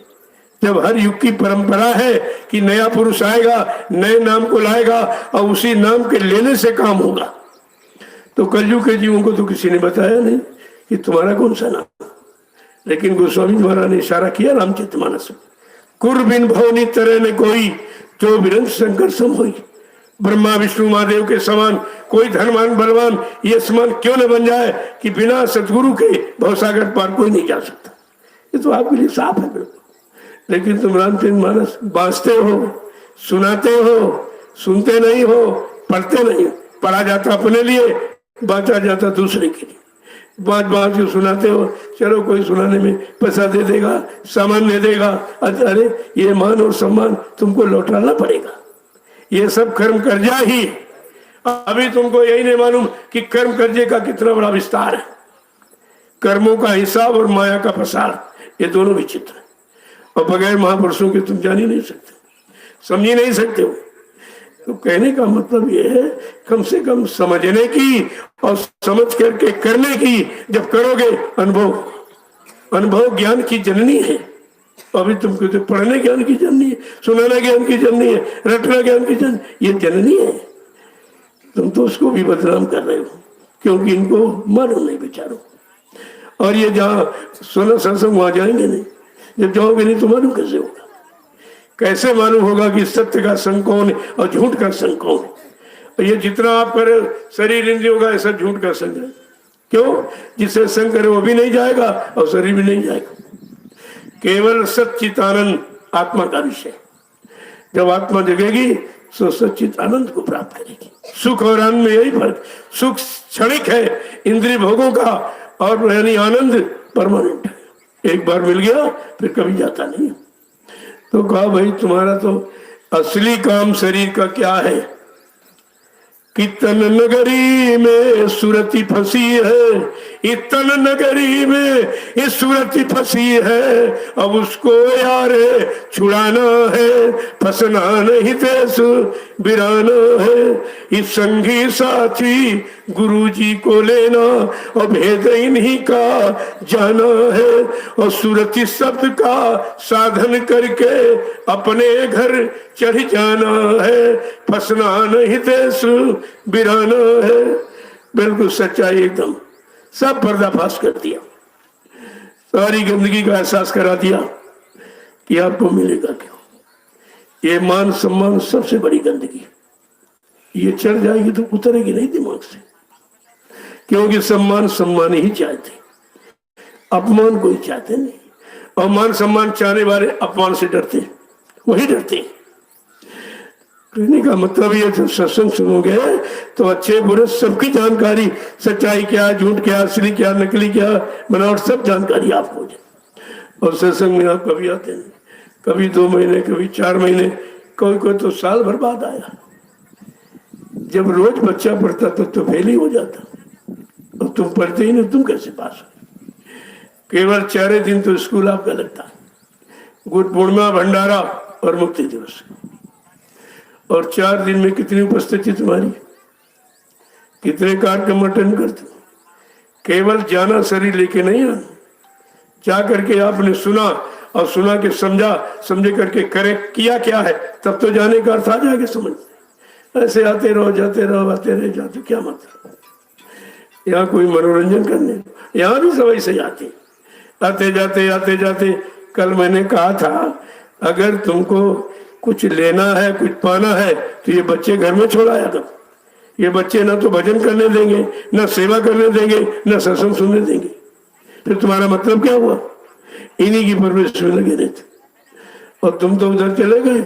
ये बच्चे बड़ी सेवा करते, इधर पेड़ उखाड़ा, उधर ये आम का बगीचा लगा, पीछे सब पट्टी तोड़ती। तो तुम्हें बनाने आए कि बिगाड़ने आए? मैं एकदम सख्त कर दूंगा, बिल्कुल बन जाने दो बाउंड्री, उसके अंदर कोई प्रवेश नहीं लेगा। ये मनमानी तुम्हारी जो करते आ रहे हो, और उसी तुमने मथुरा में यही किया, वही तुम यहाँ के शुरू कर दिया। ये नहीं कुछ होगा, समझ लो। पहले वो व्यवस्था बनने के पहले तुम व्यवस्थित हो जाओ, नहीं ये मैं भगा दूंगा, यहाँ सब रुकने नहीं दूंगा। बहुत भीड़ देखी, बड़ी भीड़ लगी, कुछ नहीं मिला। आपको भीड़ से क्या मिला? शंका और संदेह। जिसने भीड़ लगाई उसी पर शंका कर रहे हो कि मर के चले गए, तो भीड़ लगाने का अर्थ साबित नहीं हुआ। चले गए, भीड़ लगाने का मतलब क्या हुआ? नामदान देने का मतलब क्या हुआ? सत्संग सुनाने का मतलब क्या हुआ? वादा करना और प्रतिज्ञा करना, ये मतलब क्या हुआ? फिर सब झूठ है। अगर सब झूठ हो जाएगा तो सारे 700 वर्षों में जितने संत आए सब पर कलंक लग जाएगा। समझ में तुम्हारे तो कुछ आता नहीं।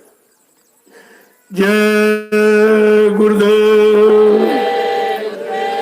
जय गुरुदेव, जय गुरुदेव, जय गुरुदेव। नाम किसका? जय गुरुदेव। नाम किसका? प्रभु का प्यारा नाम। जरा खड़े हो जाओ। तो देखो अभी नहीं खड़े हो पाए। जब ये खड़े नहीं तो चलेंगे क्या? और चलेंगे नहीं तो पहुंचेंगे कैसे? खड़े होने का कुछ मतलब है हमेशा संदेश देने के लिए।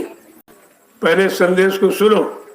संदेश अपने लिए निजी मानो आदेश, तब तुम्हारा उद्देश्य निकल आएगा। लोग पूछते भाई तुम्हारा क्या उद्देश्य? तुमने उद्देश्य को ऐसे बता देगा।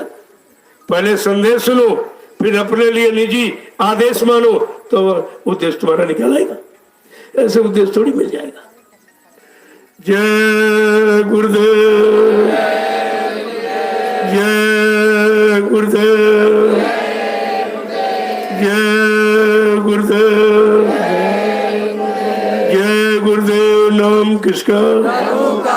जय गुरुदेव। नाम किसका? प्रभु का प्यारा नाम। जोर से बोले, सब मिल बोलो, बोलना होगा अभी से बोलो। दुख दर्द हरेंगे, सब कष्ट हरेंगे, सुख शांति भी देंगे। सबके दाता, सबके मालिक।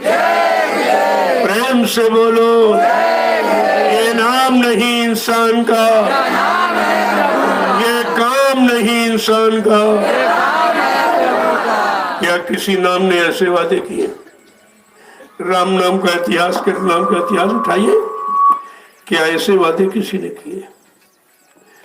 और तुम नाम लेते ही रहे, काम कुछ हुआ नहीं। न राम नाम से काम हुआ, न कृष्ण नाम से।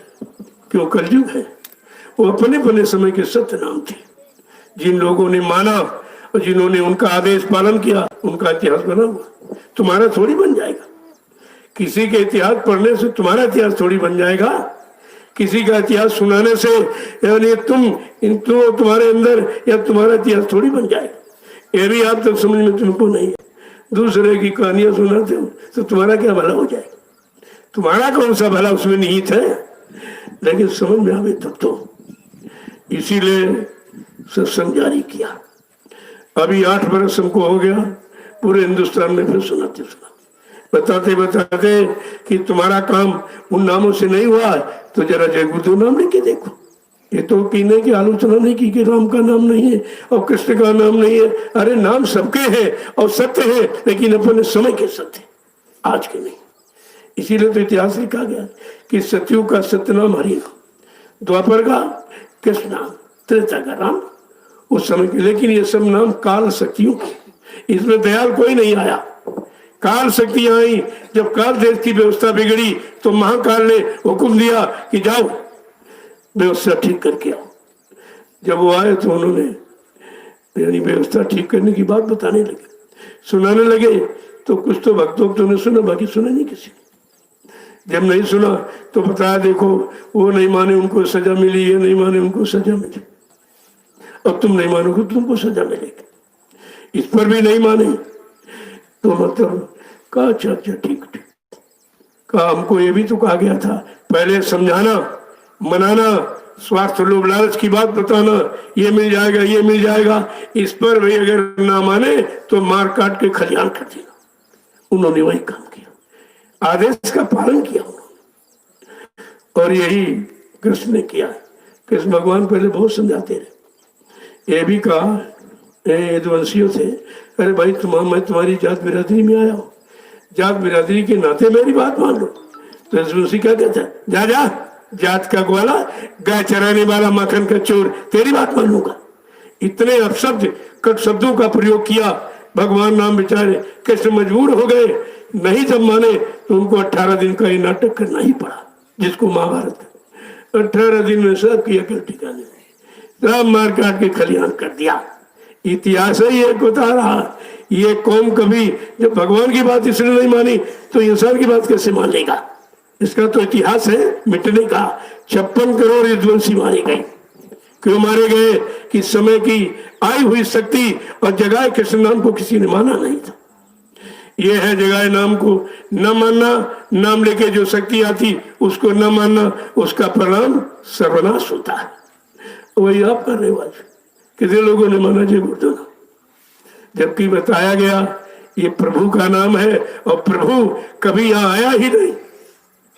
इस सत्ता में कभी प्रभु नाम का प्रचार कराया ही नहीं गया, क्योंकि जो आएगा तभी तो प्रचार करेगा। जब आया नहीं तो मालूम नहीं था, तो बेचारे पिछले नामों को दोहरा रहे थे। कोई राम का, कोई सीताराम कह रहा, कोई राधे श्याम कह रहा। लेकिन जब सीताराम जंगल गए थे 14 बरस, तो किसी ने सीताराम की पूजा की थी, नाम भी नहीं किसी ने लिया। 14 बरस कितनी घनघोर यानी परेशानी मुसीबतों को बर्दाश्त किया। तो ऐसे पूजा आप नहीं करते।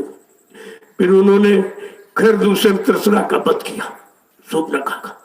इसके बाद लंका में एकदम कोट करके विनाश कर दिया। वो छत्री थी, वो छत्री था। छत्री का मतलब क्या है, छत्री त्रितापों का क्षय करने वाला, दैहिक दैविक भौतिक, जो तीनों तापों से अलग खड़ा है, वही आपकी रक्षा हिफाजत कर सकेगा। लेकिन किसने सोचा, कुछ नहीं। और जब लंका आए जीत कर और लोगों ने सुना कि बड़े बड़े योद्धाओं को, बड़े बड़े बलशालियों को मारा, तो बेचारे मारे भय के पूजा करने लगे कि अगर नहीं करोगे शायद हमको बिना कहीं मारते। तो मारे भय की पूजा है, श्रद्धा सेवा भाव से कोई पूजा नहीं करना, मारे भय की पूजा हो रही। ऐसे कृष्ण की कहा रे इसने इतना भारी महाभारत कर दिया और बड़े बड़े को धराशायी कर दिया, और 56 करोड़ यदुवंशी तो बचे ही नहीं। तो इस कौम का बचने का इतिहास नहीं, मिटने का इतिहास। आज भी यही कौम सामने खड़ी, परिणाम क्या होगा, अरे सब हम ही से क्यों कहलाते हो। इतिहास पढ़ लो, तुम्हारी समझ में सब आ जाएगा, सारा कुछ। जय गुरुदेव।